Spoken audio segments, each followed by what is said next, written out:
Next leadership keynote, the coming disruption in security.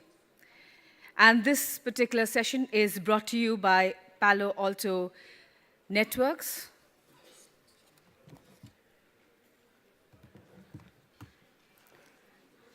And I take this opportunity to introduce the keynote speaker before you. Ladies and gentlemen, please remain seated. We will start off with this next session in a couple of minutes.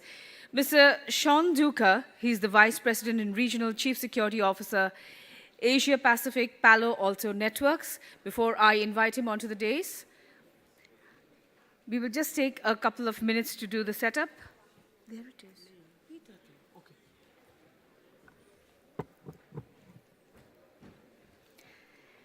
Mr. Sean Duca is Vice President, Regional Chief Security Officer for Asia Pacific at Palo Alto Networks, where he works on the development of thought leadership, threat intelligence, and security best practices for the cybersecurity community and business executives. With more than 18 years of experience in the IT security industry, he acts as a trusted advisor to organizations across the region and helping them improve their security postures and align security strategically with business initiatives. Prior to joining Palo Alto Networks, he spent 15 years in a variety of roles at Intel Security, with his last position as the Chief Technology Officer for Asia Pacific. Before this, Mr. Sean was involved in software development, technical support, and consulting services for a range of internet security solutions. Ladies and gentlemen, please give a big round of applause to Mr. Sean Duca as I invite him on to the stage. Sir. That's all right. Thank you. All right. Thank you very much, everyone. Really appreciate the opportunity to actually talk to you. And it's my first time in Kolkata. So again, thank you very much. So what I want to focus on in my sessions, I'm just looking for my little clicker. I really want to focus on a couple of key things, which is around disruption. And if you think about what you're actually embarking on, what the theme of this conference is, which is all around digital transformation. In my eyes, that's really a case of you are disrupting everything that you're doing, thank you, everything that you're doing from the way that you go to market, the products, the services, the way that you interact with your customers. I think one of the biggest things that we need to start thinking about is how does that change the way that we actually do security? Because as you heard my bio, the 18 years that I've actually been in the security industry, I started at a time when I worked at an antivirus company. And back then, we used to see, back then we had a database of 500,000 pieces of malware. Today, every security vendor on the planet probably receives that many every single day. So when we start to think about all these initiatives that are actually out there, how we're transforming the world, how you're transforming your own respective businesses, how government are interacting with their constituents, how we're doing things and how we're doing things differently all the time, that means that we fundamentally become dependent on technology around us. Every decision that we make as a business, when it comes in the context of security, is no longer something that should be seen as an IT issue. It's a business issue. So every initiative that you ever think about when it comes to digital transformation, something to do with the way that you conduct yourselves online, always needs to have security a part of that. It's not simply a case of let's just think about security after the fact. We need to think about it now. And the reason for that is, if we do become dependent on all of this, and if I look at something like India right now with what the government has actually said around having smart cities, where we will be dependent on technology. We'll have sensors deployed that are going to make our lives better, easier, better ways to actually sort of deal with the aged care population, better ways to manage health, better ways to manage logistically how we actually get people around. We can't afford to have an issue pop up that relates to security, to disrupt that type of innovation that we are taking out to our customers, our constituents, and the like. And the big thing that's fundamentally there is security. It's not simply a case of you will fail because of the fact that technology failed. We've seen failure many, many times over simply because of the fact that security issues constantly pop up. It's a foreseeable event that you will see a security issue impacting your organization. Plan for that. These issues are not sporadic in nature. These are issues that are not immune to the country of India. Worldwide, there is an issue right now when it comes to security that we need to think about and raise that to the table. Raise it as a conversation. So when we see front-page newspaper articles come out that talk about security, we shouldn't be sitting there thinking that happened to them, or that only happens to the US. These are issues that happen in this country today. These are issues that we don't probably talk about, but we should be thinking about how do we try and solve it. And the reason why is the more that we start to take services out to the market, the more that we disrupt the way that we've actually been doing business. What happens when we have these security challenges? Lack of confidence. People start to sit there and think, well, do I really need to be using these services? Why can't I go back to the old way? Why can't I go back to a way where I start to be maybe less productive? Maybe I go back to a way that I don't really have to be dependent on technology. And that's where I see that erosion of trust that we can't have. Because trust is one of those things that's very, very hard to get back. And if we are looking at initiatives such as Digital India, and we're embarking on those initiatives inside our own organisations, we can't afford trust to be lost. Because if it goes back, people turn around and go, well, I don't want to do banking anymore online. I want to go back to the old way. I'm not going to put my money in the bank. I'm actually just going to keep it in my drawer at home. Or I don't want to get online because I'm fearful of the fact that there's challenges that are out there. This is not an issue around fear, uncertainty, and doubt. It's a reality. And this is why we need to be thinking about different ways to ensure that we don't have any decline in the productivity that's actually out there. Yes, there will be industrial revolutions that take place, that are already in place. So whether you're government, whether you're in the private sector, these are issues that impact every single organisation right now. And the way that we need to start thinking about it is, why don't we move away from what I like to probably call incrementalism? Every single time there's a brand new security challenge that tends to pop up, we just simply say, let's go to market and buy yet another piece of technology. Rather than thinking about it from a holistic standpoint, the way that you're doing it with the rest of your business, on how do I actually try and solve this a better way, an easier way. Rather than simply every single time I buy yet another piece of technology that was never designed to interoperate and work together. Doesn't understand the ecosystem, what's inside your own organisation. And this is where we need to start thinking about all these different models. I constantly see people talk about the Internet of Things. I see people talking about SCADA systems. In the private sector, you're looking at different ways that you're going to try and transform your business, make it easier to get more time with your consumers. I spoke to a CIO yesterday, great conversation, where he's literally looking to disrupt every single thing that he's ever done before. As he said, I know there's a whole range of different models that are out there that I need to think about, but I don't want to be the system integrator. I want to spend more time with my customers. And that's how we need to start thinking about how do we disrupt the way that we've always done security. But it's not simply a case of let's just do something different for the sake of doing it different. It's more a case of why don't we actually think about a better approach to try and solve this. And that better approach, and the backdrop to all of that, is the adversary.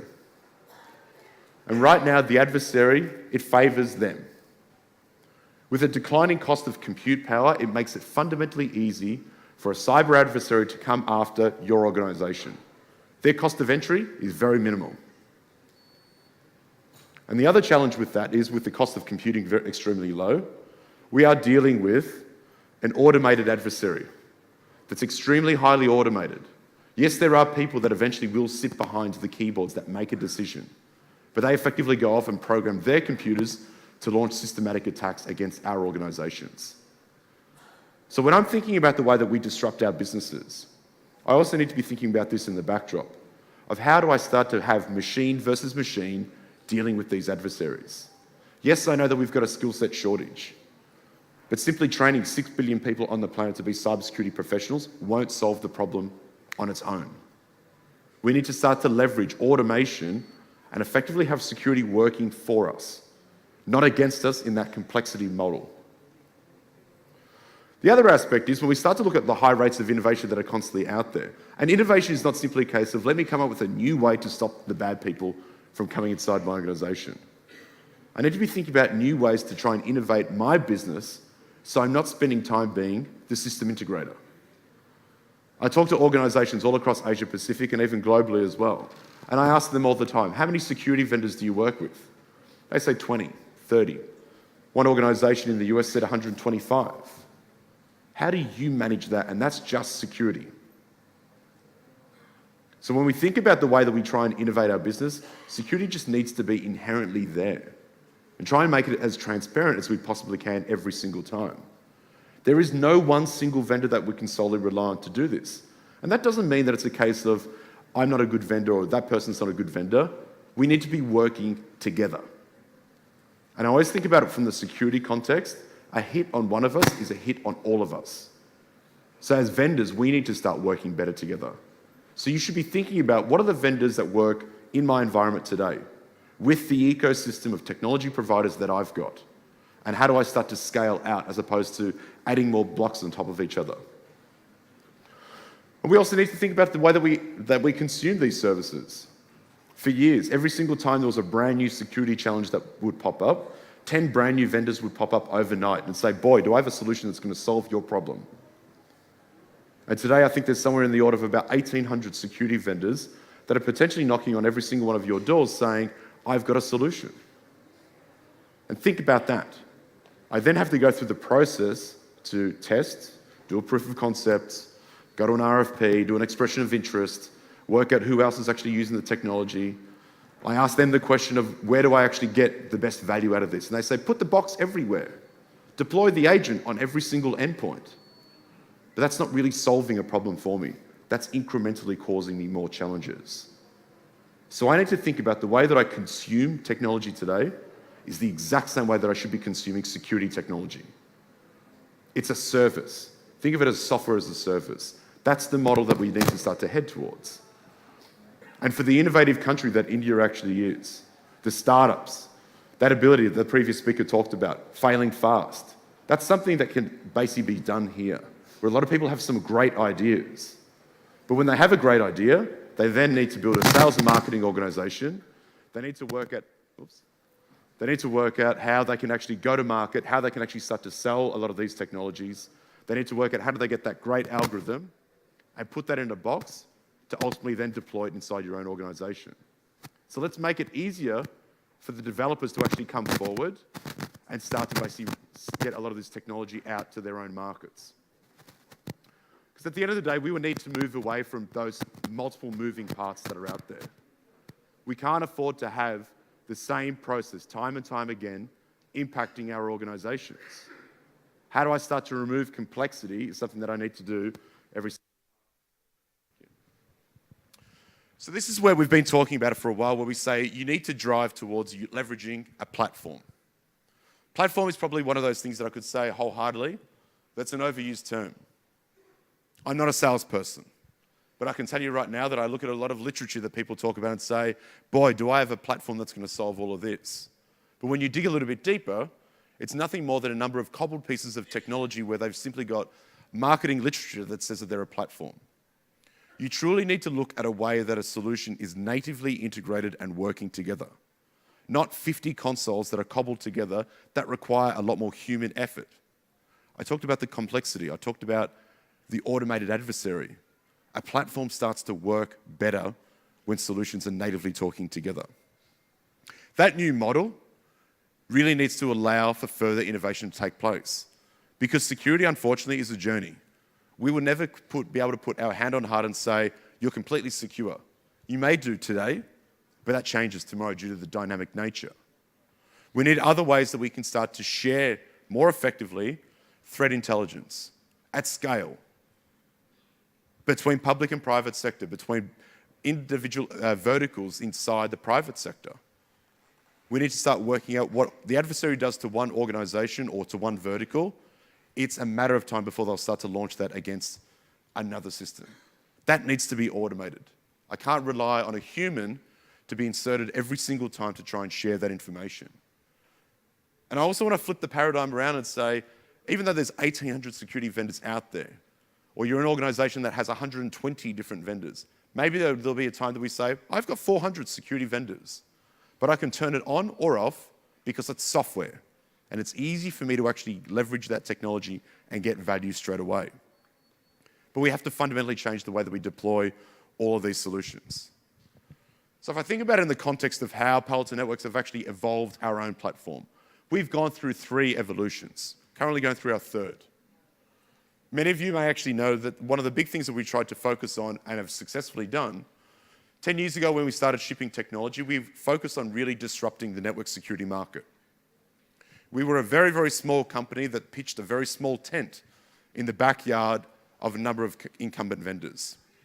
And our big thing around that one was, let's converge a number of these different security solutions on a unified platform that was built from the ground up natively to start talking to each other.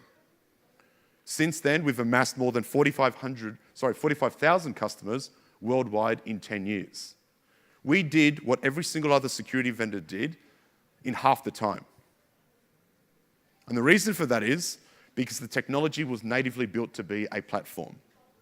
We started to leverage the ability where we could look at threats that are coming inside an environment in real time, start to turn that around and start to understand what are the different types of issues that are popping up, what are the bad websites that people are going to.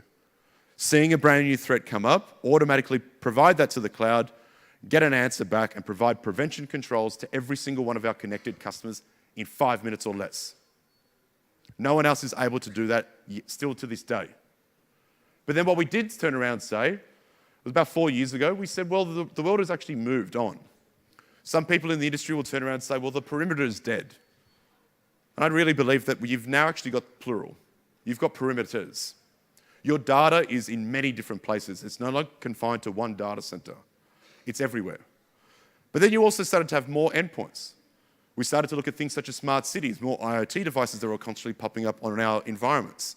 And then we started to get to the point that we simply were using software as a service, other people's clouds. So effectively, I needed to have that same capability work everywhere. But it needed to be diverse, because I can't build technology that only is going to work on AWS or work with VMware. I work on every single platform, because today you may make a decision of technology that you've got. Tomorrow that may change.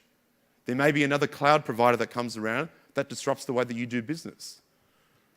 The CIO that I spoke to yesterday said, I want to put as much things as I can in the cloud. Hybrid is probably the way that I'll go, but I'll probably use MultiCloud. Why not? Security should not hold you back from doing that, and that's what we fundamentally believe. But then the changing nature of that was really building upon the premise that we needed to provide that continual automated threat prevention capabilities every single time. But start to amass large amounts of data that we can start to work out what is the adversary doing in real time. Consuming large amounts of data really meant that we needed to provide some extra capability on top of that to start to work out what's the adversary doing. So for us, in June of this year, we announced what we call the application framework. The ability where people could basically start to create applications and work complementary to what we've actually been doing. Our own technology will sit on top of that, working side by side with many other different solutions that people are actually using right now. Solutions that allow you to basically hunt for the adversary inside your own environment. Once they've come in, what are they doing? Am I being targeted by, let's call it garden variety malware? Or am I targeted by something specific? How do I hunt for that to see what's actually happening? Sharing threat intelligence in real time with your own trust groups, different organizations. Consuming as much threat intelligence as you possibly can to add some further context inside your own environment. But then what we wanted to do was expose that same API and allow other capabilities to be added there. Behavioral analytics, to work out of all the different types of things that we see in real time, how do we now try and work out, is an adversary inside my environment? Because it's inevitable that they'll probably breach the environment at some point. But I need to catch the adversary in one of the thousands of moves they will make inside your organization. And I can apply that logic using machine learning and AI capability, supervised, unsupervised learning, to find out, is someone inside your environment? And if they are, we can stop it. But then opening that up, it's not simply a case of the world according to Palo Alto Networks. We have more than 40 vendors that have actually signed up to contribute and say, we actually want to be part of that platform. Complementary vendors that we've actually been working with for a number of years.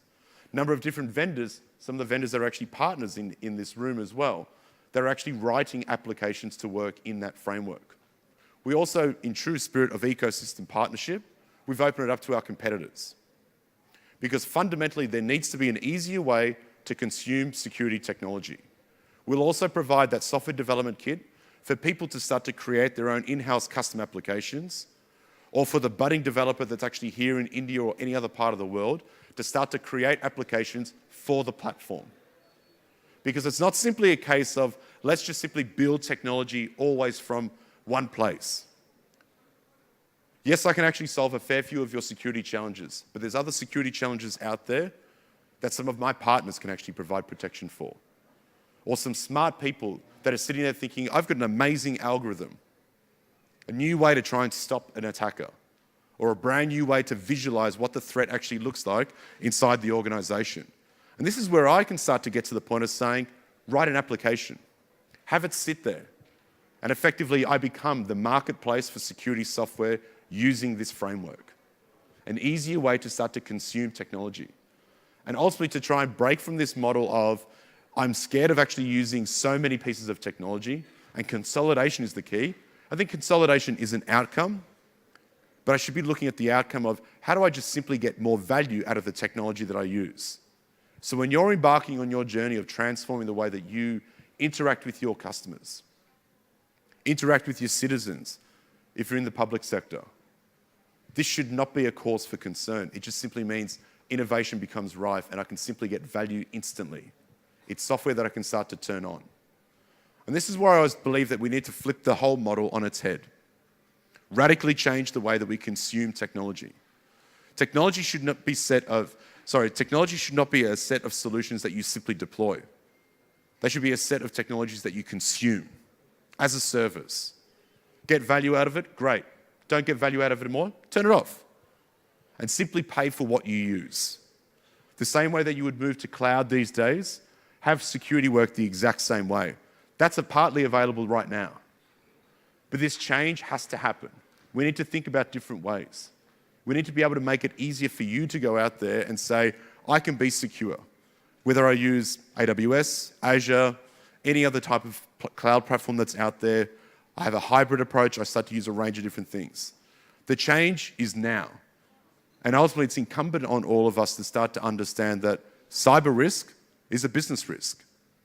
It's not IT's problem to try and solve it. Yes, they may be the ones that actually try and do the work, but it's incumbent on all of us to understand the risks and the challenges that are actually out there that impact our organizations.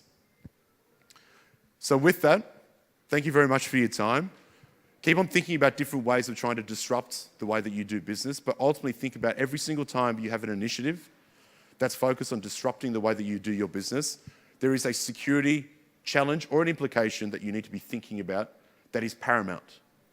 And those services that you actually do take to market, or the products and initiatives that you actually sort of take out to market, there is always security that underpins all of that. So thank you very much for your time. I'll open up to questions.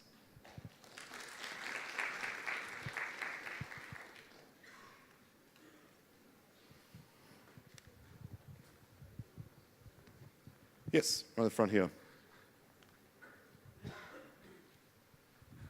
Microphone there.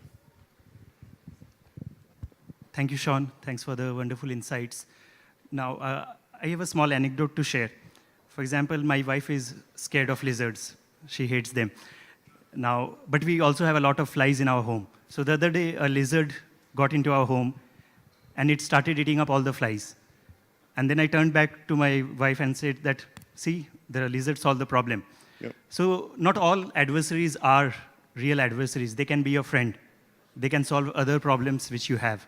And we actually saved a lot of money on buying a lot of sprays to kill those pests. Yep. So do you think there is a relevance in security? I am a security person too. So how can we turn an adversary to deal with other adversaries from which we are not good at dealing ourselves? So is there something which is coming up, or you see a potential where the malwares, and we are doing a very bad job at handling malwares. We couldn't handle WannaCry, we couldn't handle Petya, and we won't be able to handle so many other things which are going to be thrown our way.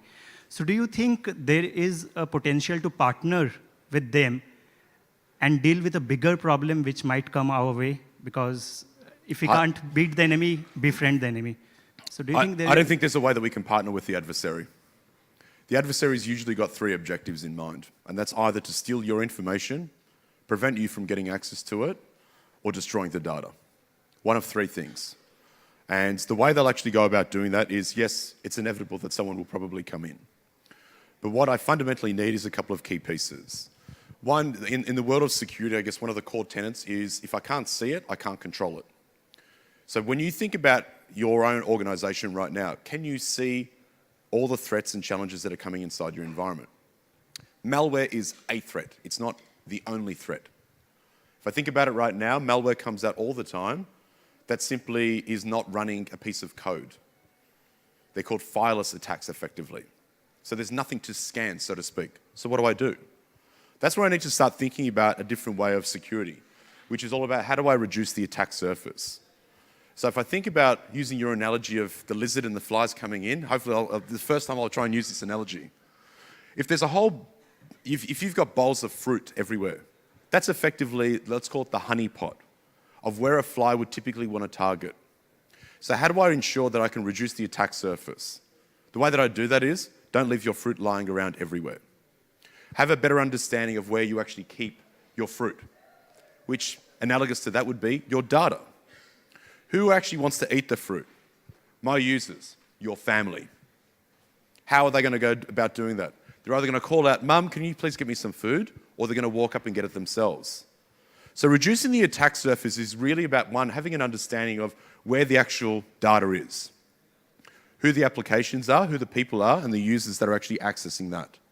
So using that type of analogy, this is where we need to think about, let me make it fundamentally hard that if an adversary does come in, they're going to spend an inordinate amount of time trying to get to your sensitive information to reach their objective, which is either going to be to copy the information, destroy it, or prevent you from getting access to it. So I don't think there's an element of partnering with an adversary because they're looking to disrupt your business. They're looking to prevent you from actually making money. And when you think about it like that, I think it's more a case of, yes, I can prevent the majority of the attacks that are out there. But for the things that I can't, I need to make it fundamentally hard so they can't actually reach their objective. And I challenge any organization who thinks that I'm safe, I've got something that's sitting at my front door, it's like having a padlock at the front door. You need to be thinking about what's happening inside because once they come in, they're not using malware anymore. They're doing what you and I typically would do on any network. They're going to access these applications, they're going to do what you and I always do on the network. So we need to be able to see that, control it, reduce the attack surface, and if there is malware related, prevent that from coming in. No worries. Any other questions? Thank you very much, sir. That was a wonderful session.